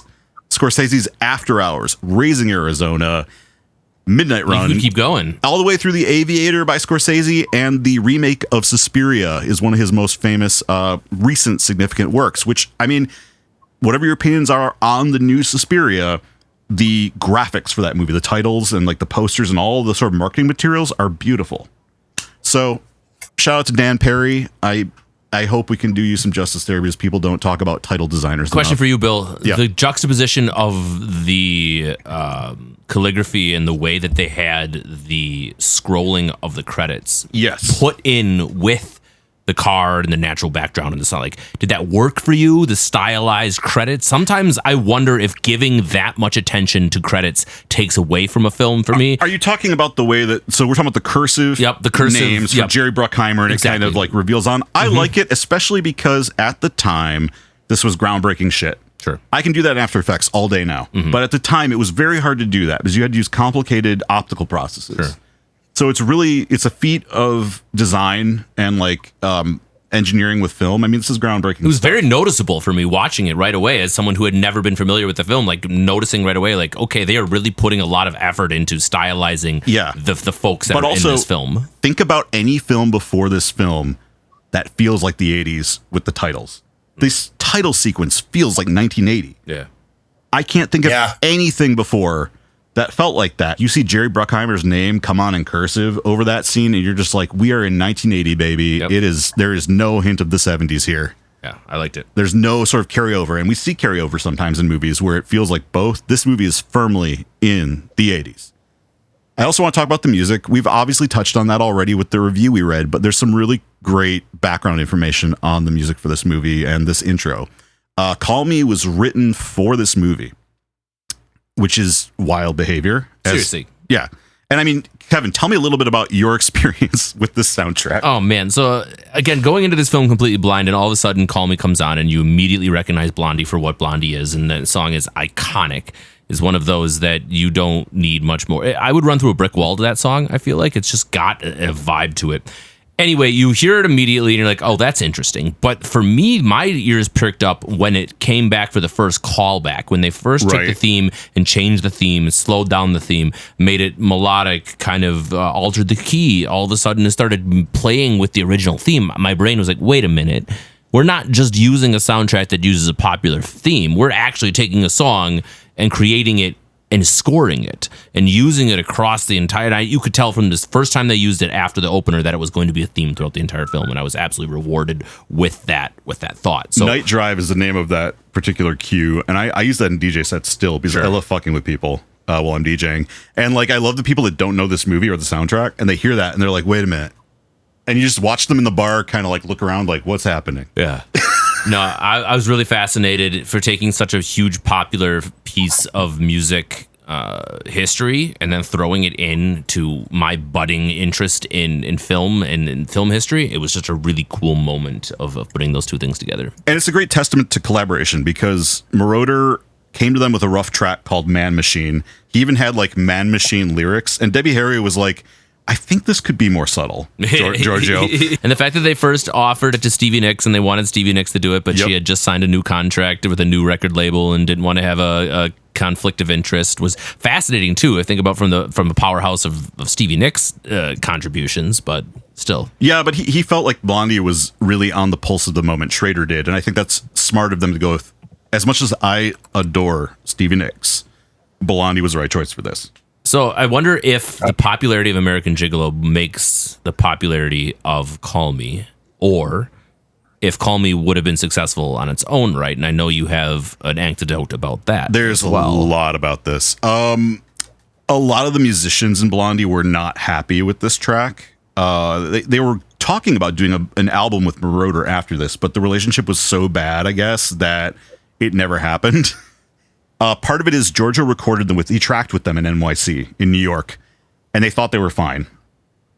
And he got back to LA and realized, oh, fuck, this all has to sync with SMPTE time code for the film. That's how I score. That's how I track, because he had to use sequencers over it, like the synth sequencers. And the way you would do that back in the day is you'd have SMPTE time code. I mean, we still kind of do this, but it's a little different. It's just easier now. Back then it was very hard. So all the drums, everything had to be kind of like in sync. And like now you have quantizing and stuff like that automatically kind of locks things in the groove. But that back then it was all manual. So he gets to LA and he goes, oh shit, this isn't going to sync.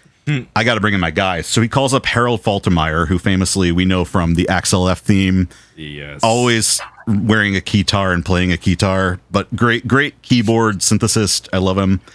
They get together with Giorgio's regular roster of guys and they re-record the entire thing. They retrack the entire song, down to the fact that like the way they had to record this was like, you know, if you were recording drums, because originally in New York when they were recording the drums, you know, the Blondie drummer whose name is Clem Burke, was used to playing a lot of fills in their more punk rock stuff and their more new wavy rock stuff.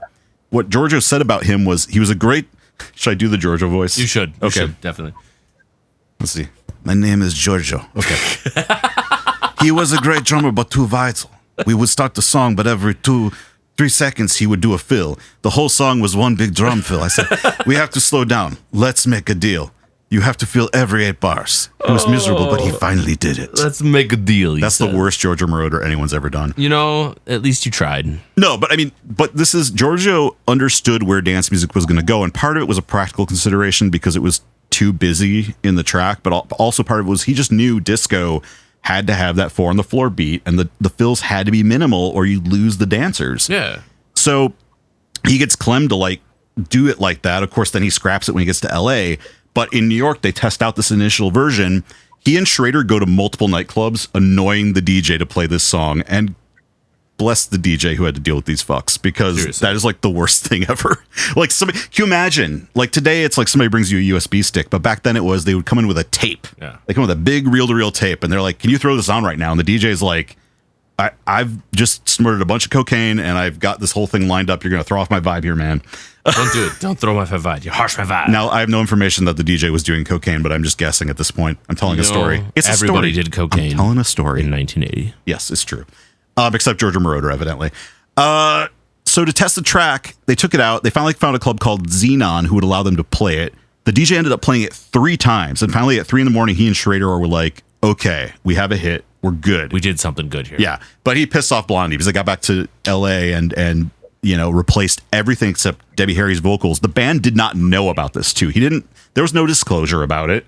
They're in the car. It comes on the radio. They hear the song and they're like, oh, what is this song? And then Debbie Harry's vocals come in and the band all look at each other and go, oh shit, what happened? And so it kind of created this tension between them and Giorgio. So an album ended up not happening. I also I have 2 quotes I really love from this. Frank Infante, the guitar player for Blondie, said, Harold Faltermeyer did the actual hands-on recording. All I remember of Giorgio was him eating chicken in the studio lobby. That's it. Oh, God bless you, Giorgio. Here's a fun fact for you. When I met Grace Jones and I asked her what her favorite club is that she would go back to if she could go back in time, it was Xenon. It was. She said it was the most underrated club in New York history. Wow. Wow. That's high praise from the queen herself. Yeah. And I love this quote from Nigel Harrison, the bass player. We went to do an album with Giorgio. He kept talking about Sparks and how they were working out. We tried to do the All-American album with him, but it was a disaster. Nope. He Blondie, nope. Sparks, yes. I love Sparks, but that's really a funny anecdote. I love how this movie establishes Julia and his routine. We see him, going to meet his clients and the sort of vibe he's giving off. We immediately kind of see his space, his materialism. Just, it so speaks of, like you said, I think you said earlier, it's like very Miami 80s. It's that Miami, and this establishes that whole Miami Vice vibe, from the Armani suits down to the beach scenes, down to the neon, and even like the stylized sort of neo-noir lighting of the thing. Some of my favorite scenes in this whole movie are these scenes in Julian's apartment, when he's lining up his ties and just singing a song and going through all of his suits. I love a good suit. I'm not going to lie. I have a couple in my collection.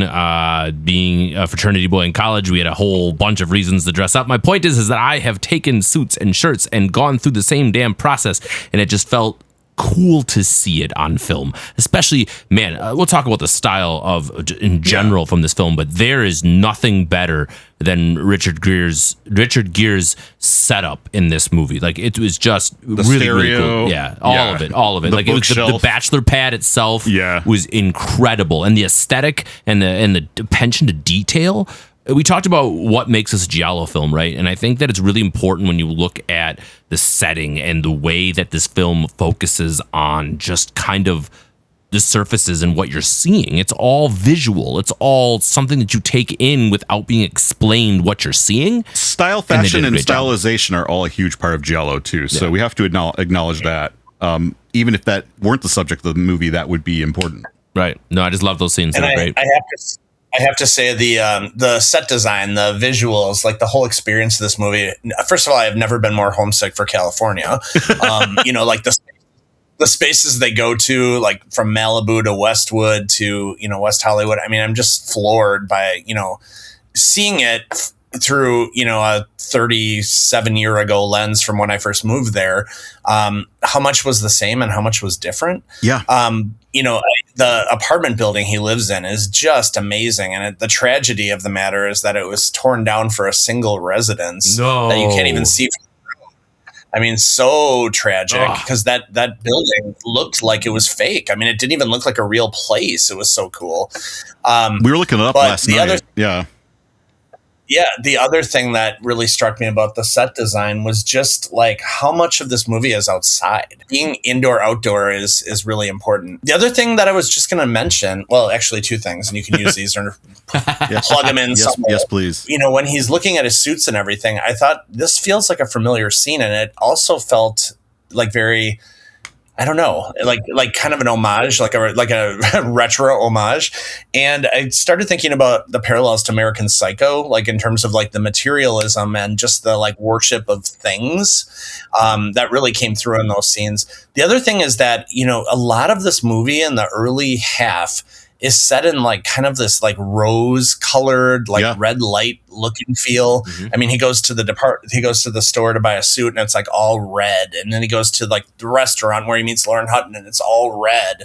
And then when he meets her on the street, he's wearing red sunglasses. There's just something, I don't know, stylistically that color red seems to be like hinting at something. Yeah. And then when you get to his place is so minimalist and so white and so clean and so organized and like so OCD that it's also a statement about something. It's like in this space, like no one really lives there, right? Like this is like not a real person that lives here. It's just a collection of things. So, I think they did a great job of telling the story with the set and experience design behind the story in ways that modern day movies don't always do. I think of the line he says, women don't come here, when Lauren Hutton finds his apartment. Yeah.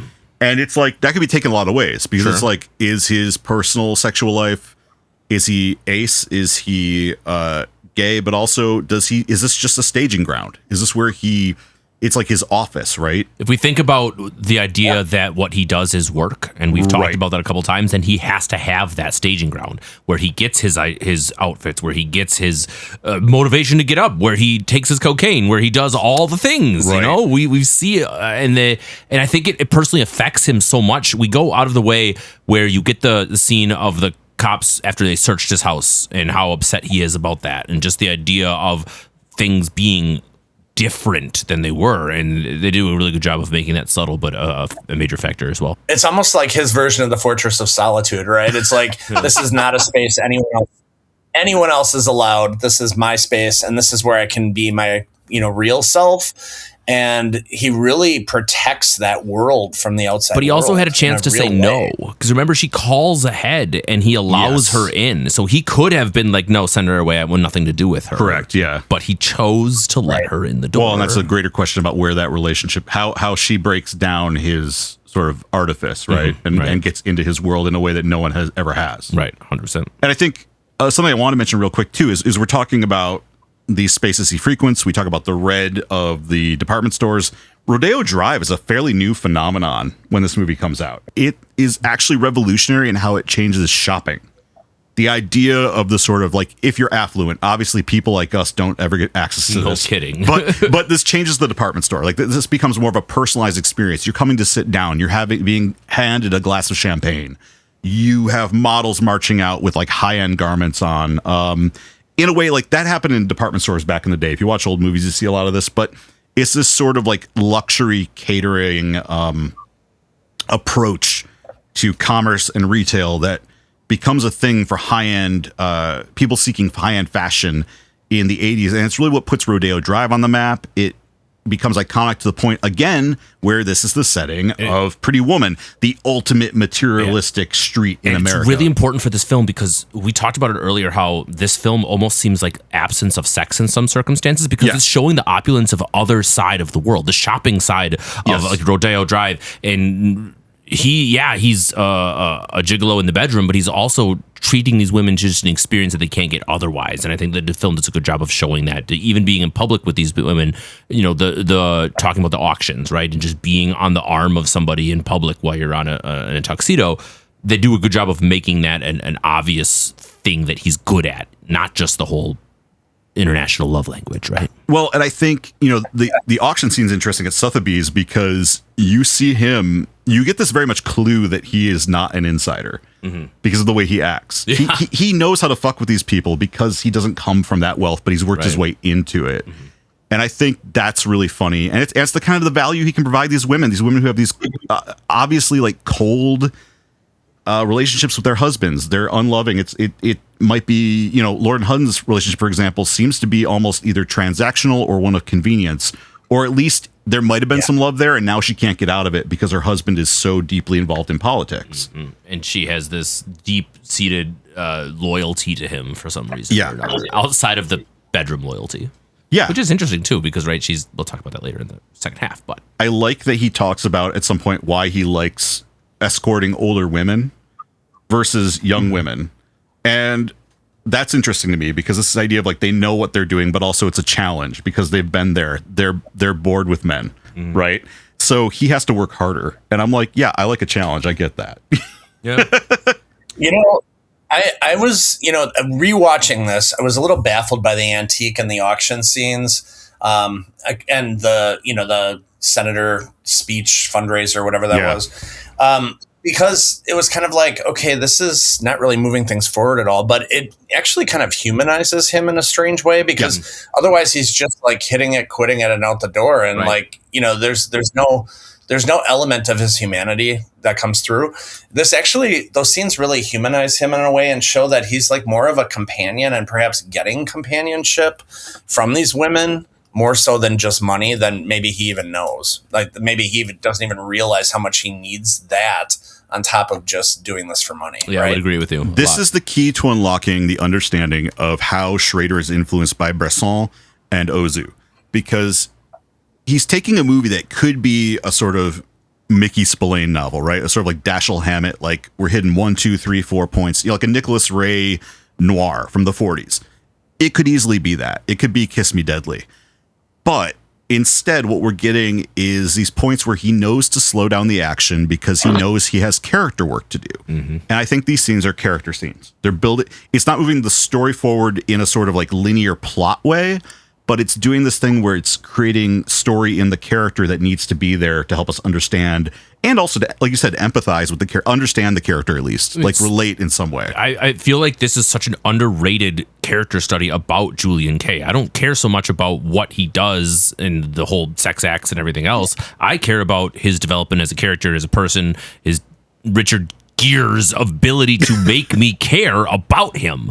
And I think it's fascinating that under all of the guise of all of this sexual, this, that, and the other thing, at the end of the day, I just want to know, it's going to be okay. You know, like, I know it's weird to think about, but the movie ends, we're not even near the ending, but like the whole idea is this guy's character arc and his development and how we feel about him through act 1, 2, and 3.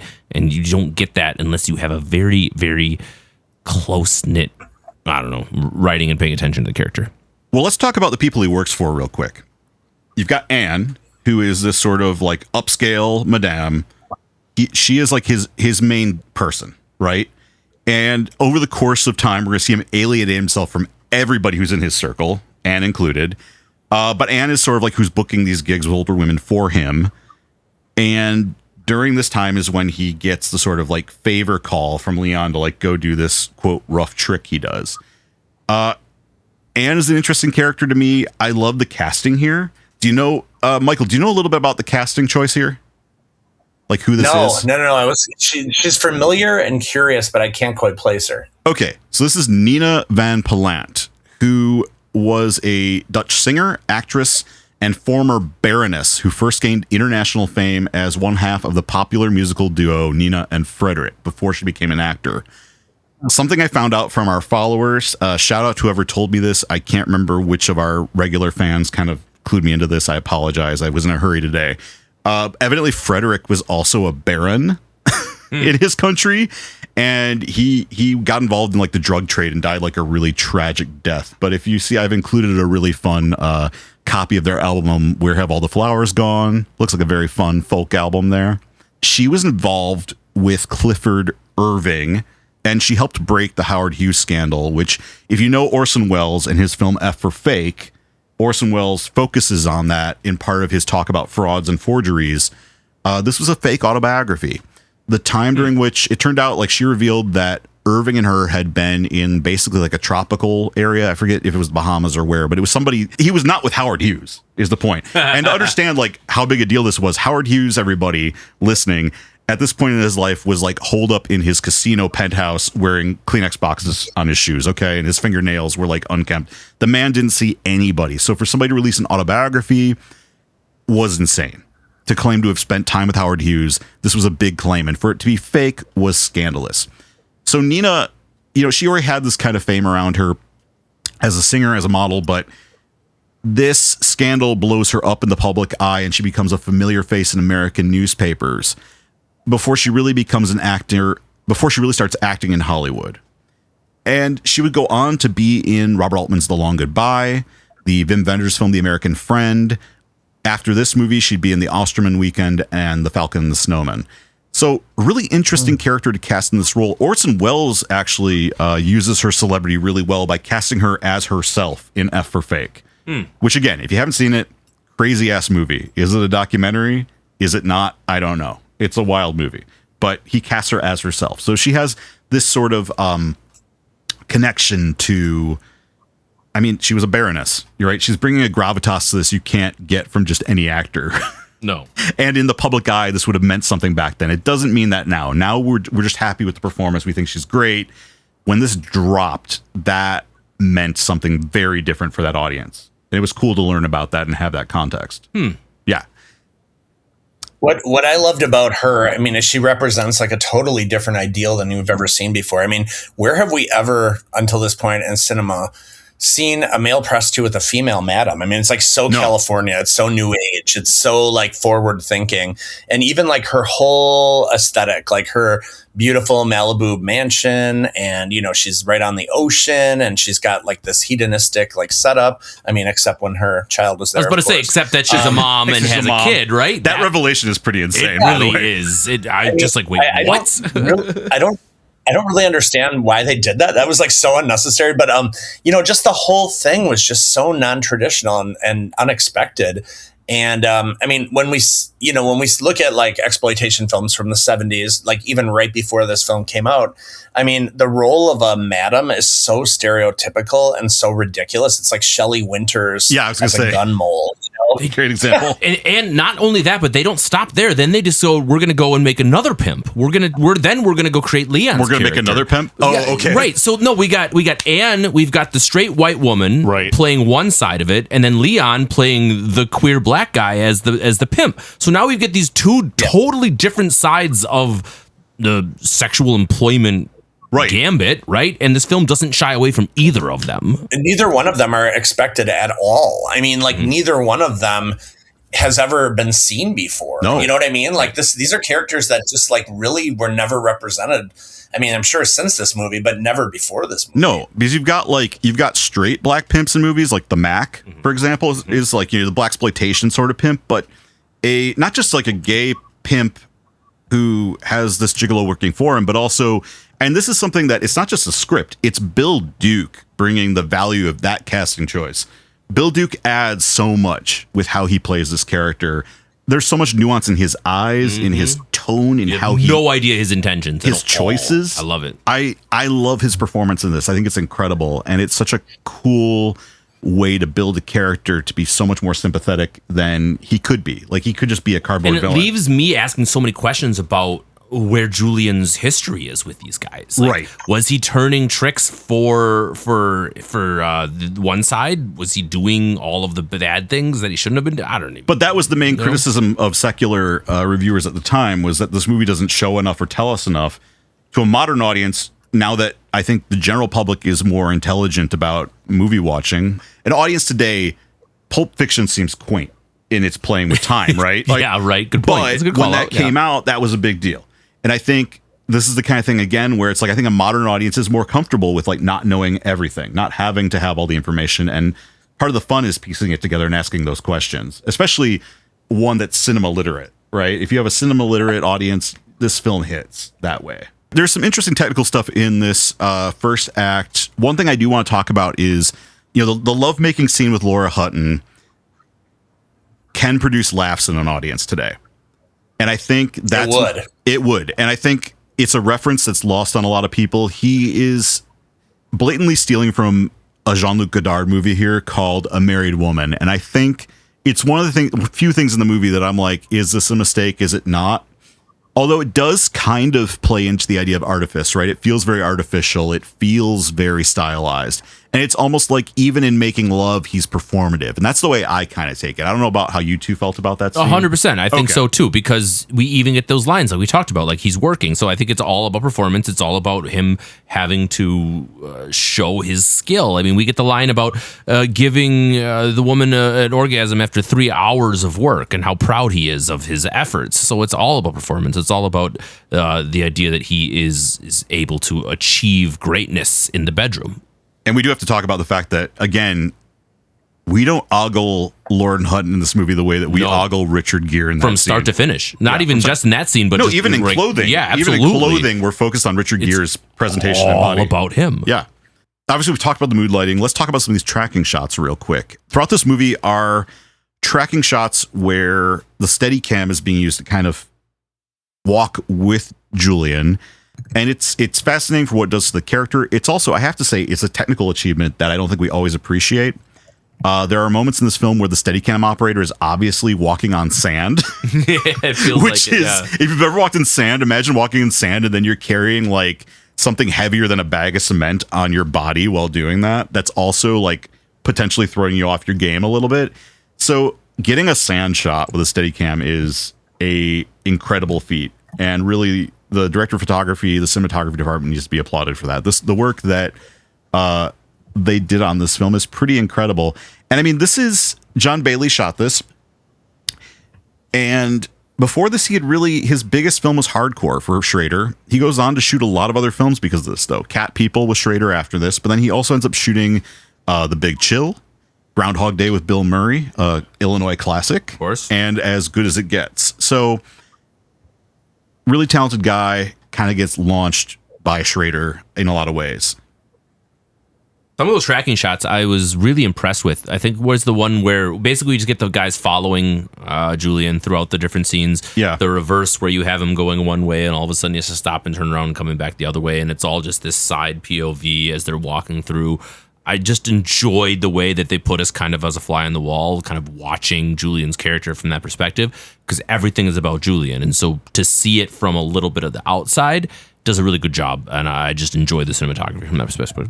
And I mean, this whole film is like one of those instances where the collaboration is really key to understanding it. It's not about Paul Schrader. It's about everybody involved. Yes. He brought in specifically Ferdinando Scarfiotti from Italy to be the visual consultant. Now, he came to that decision because Scarfiotti was working in Italy. He worked on The Conformist, among other films, but specifically Bertolucci's The Conformist is what leads Schrader to him and brings him into the fold. It's interesting that he's not credited as production designer. He is the visual consultant. So this means taking the set design or the location sets and working with Armani and the lighting department and everybody and just being like, let's make all of this work together as a design. And he's super Italian, so he's got so much of that influence. Well, right. And it gives it that Italianness, that sort of European feel. Mm-hmm. I mean, Schrader was really adamant about like, needs to have a very continental, a very European flavor, a very Italian flavor. And he achieves that by hiring the right people, Absolutely, honestly. 100%. And even back to the music, we keep going time and time and again. He's just the right influences, the right spot to make this what it turns out to be. Yes, absolutely. Kevin, I think right now would be a great time to stop this episode. Okay. And y'all have to wait till next week to hear the rest of it. I'm sorry. I think that's a pretty good transition. I'll take it. The cliffhanger. What happens next? Like, do you want to keep finding out about this film? Is the movie homophobic? Find out next time on Morally Offensive. Michail, thank you so much for joining us today. I'd like to ask you, just really quickly, what do you have to plug? What are you up to lately? Where can people find you? So the Wisconsin LGBTQ History Project is really where I'm pouring in a lot of my passion here on the last day of Pride Month. I can tell you that the last 30 days have aged me. I really do feel like maybe we bit off a little bit more of an aggressive schedule this year than we thought. But the History Project is doing great work. Throughout the summer, we're visiting 15 hometown prides throughout small towns in Wisconsin, bringing lessons of history and heritage to the people and meeting them where they're at. We just launched a documentary about 8 very cool, very important Milwaukee LGBTQ elders. And on top of all that, we are hosting this summer a 50th anniversary reunion for the M&M Club, which is one of Milwaukee's most favorite and dearly departed bars. But on top of all these summer events, the History Project is working on a series of state historic markers. When we launched our first historic marker program in August 2024, ours was the first LGBTQ themed historic marker in a state with over 600 historic markers. Oh my goodness. So we have a lot of catching up to do. Yeah, we have a whole lot of catching up to do. So we have identified 3 sites that we're going to commemorate this year during History Month in October, including sites in Wausau and Milwaukee. And then we're also looking at additional sites in Green Bay and Madison for 2027. So our work is never ending. The role of the historian is always a race against time. And we have the added layer of a positively volatile political environment on top of it. So you can follow us on social media. We're extraordinarily active there across the spectrum, from Facebook to Threads to Instagram to even LinkedIn and YouTube. But also visit our website. There's over 150 years of history and heritage there, all done by unpaid volunteers across 3 decades of volunteer work. So we appreciate your support now more than ever. That's amazing work you were doing. Thank you so much for joining us today, Michail. Listen, everybody, if you want to follow us, we are morallyoffensive.com, www.morallyoffensive.com. Please check out the website, follow the podcast, subscribe, comment. All that stuff helps us. Even just a like really helps us gain traction. And one of the greatest things you can do, honestly, is tell people about the show. If you like movies, if you like hearing about ex-Catholic trauma and some of the other social issues we talk about, please share us with other people who you know will like the content. If you like merch, we have some really cool merch up on the store at www.morallyoffensive.com. Please check it out. Grab a hat, grab a dad hat, grab some tote bags, grab some t-shirts. We got all sorts of cool stuff there.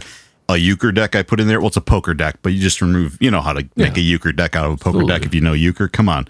It's a Midwest podcast. What do you expect from us? 100%. I need to do that myself. Please pick up some merch. It would help support the show. It's a little thing you can do, and you get something cool out of it too, which is always a nice thing, right? A little t-shirt, a little tote bag, some stickers. A little talking point. Someone comes over to your house. Like, what's that? Exactly. Well, that about wraps us up for this episode of Morally Offensive. If you like what you heard, please rate, review, and subscribe to the podcast in your podcast app of choice. This absolutely helps get us attention and raise awareness about the show. Next week, we will be continuing our discussion about American Gigolo with our guest Michail Takach as we dig into the second part of the film and pick our guest's brain about his personal experience with an iconic location in the back half of the movie. Thanks again for listening, and as always, go and sin no more.